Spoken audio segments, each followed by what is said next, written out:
my magazine is called Beak, and it's aimed at 18 to 25-year-olds. The stars that are featured on my front cover are models that are roughly my target audience age. They look quite sophisticated and mature. I did this by making them have quite sophisticated clothing, so they're wearing plain tops and quite plain clothing, and their makeup isn't that bold or eye-catching.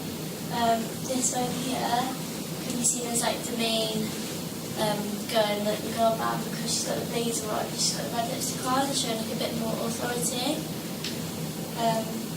I put the photo in the centre of the magazine with sort of equal spaces to the edges, because I think it's quite straight on and it makes it a simple design, and it's quite classic, following what cues, conventions and front covers normally like. The colours I used on my magazine are just red, white and black, fairly simple. They're quite bold colours, and it's quite classic as well, which is what my magazine's about. The price of my magazine was £2.90 in the corner, and I think this reflects the quality of the magazine, and it's quite affordable for my target audience as well. The body language they use, they're not too smiley. The model at the top looks quite serious, showing that she's quite professional, and they're all quite sophisticated. And they've all got eye contact with the audience, making them quite connected, and it draws your attention to them. The lighting is quite bright.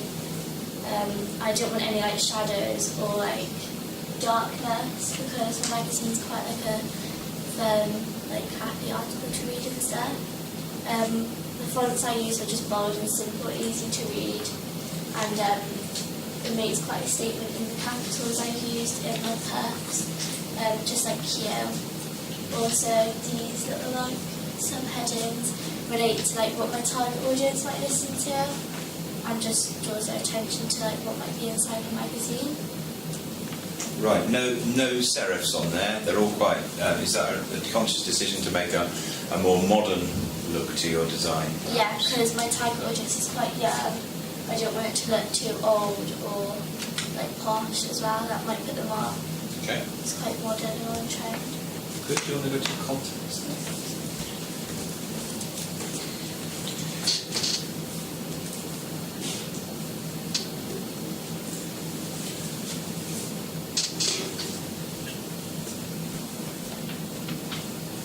So here's my contents page. I've included an advert which I found.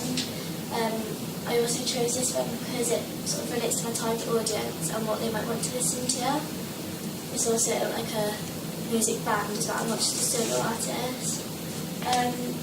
I've used 3 columns, sort of, yeah.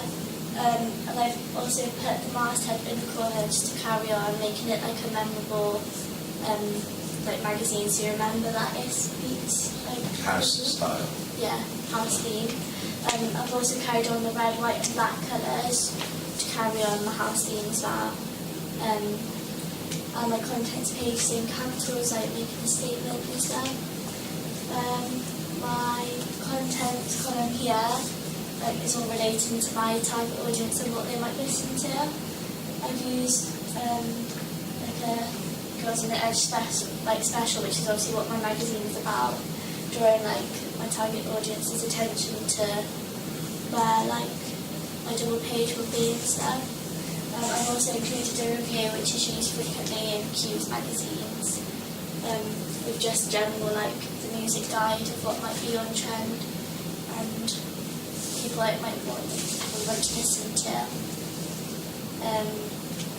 I've also included all of the members of my band.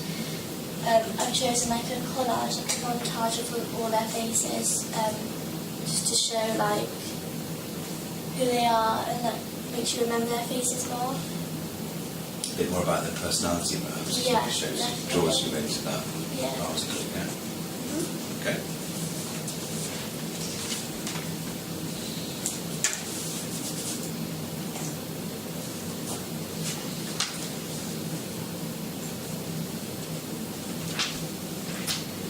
my double page spread has quite an informal feel to it rather than the front cover. From the photo they're all smiling and they're all quite relaxed, like they've got their arms around each other. They're in jeans as well, which is quite informal and obviously on trend for my target audience. In my article I have made it more personal to them, so it lets my target audience get to know them more and connect with them better. I put a little insert here which draws your attention to my article, and it's quite an intriguing quote, so you might think, oh, what's that about? I'm going to go on and read. And there's also just another photo of them, just obviously making their faces more memorable and drawing my target audience to them because they're quite modern and fashionable. So it lets them relate to them. What's the significance of it on a funny angle with a frame around it? You've made it's just more modern and less formal. It's like a photograph, like a Polaroid. Yeah. Snapshot. Yeah, that's what the effect I was trying to create. And again, I've used just a white background, just so I can just all the attention is on them. I don't want anything to anything going on in the background. I've also tried to use stereotypes, and on my model also there's a blonde, which might be stereotypically a bit dumb, like Spice Girls. And there's also a dark haired one. She's quite tan, so it's also representing different sort of types of people there are, my target audience. Again, they're all in quite plain clothing, but it's quite modern as well and sophisticated. You chose to use a plain background. Yeah. Why is that? Did you just that all the attention is on there. It's not I wouldn't have gone outside because I think it wouldn't have really related to my target audience and what the story's about. I suppose it shows off their sort of clothes as well, much better if they're against something plain. The full body image as well. I noticed you've got some little tiny bits of detail down at the bottom there. What are those? I've used the date on the issue of the magazine, the page number. I've also included the masthead as well, just to again stand out to you and make it more memorable whilst you're reading it, so it stays in your memory. Just sort of the board to the bottom of the page.